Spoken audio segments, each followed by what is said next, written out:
Dans les territoires de Rutshuru, le conflit foncier oppose principalement les tribus ou familles qui défendent l'idée d'un patrimoine hérité.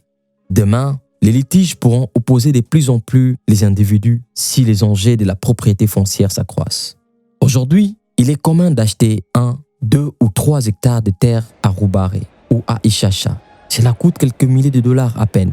Mais lorsque Rutshuru Centre va s'affirmer comme un grand pôle économique et que les autorités vont lui reconnaître les statuts de ville, la donne va changer. Les prix des parcelles le long de la route vers le Bunagana va flamber. Derrière cet engouement, les gens poursuivront le nouvel Eldorado anticipant les opportunités économiques de l'entité naissante.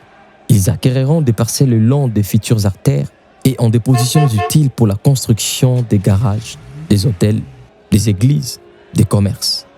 Des litiges vont se multiplier.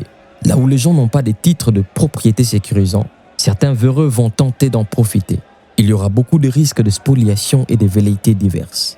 Les natifs vont se demander pourquoi ce n'était pas toujours la même convoitise autour de leurs terres jadis.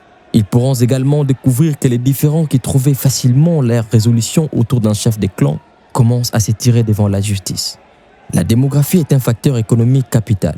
Si demain Rutshuru et ses environs comptent 2 millions de population, il faudra lui doter d'infrastructures importantes, marchés, stades et autres services publics.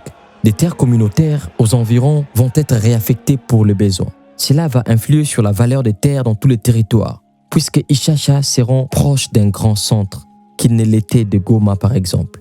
Souvent pour les membres de la communauté autochtone, beaucoup de temps passe avant qu'ils ne réalisent que les dictats économiques bousculent l'ordre social.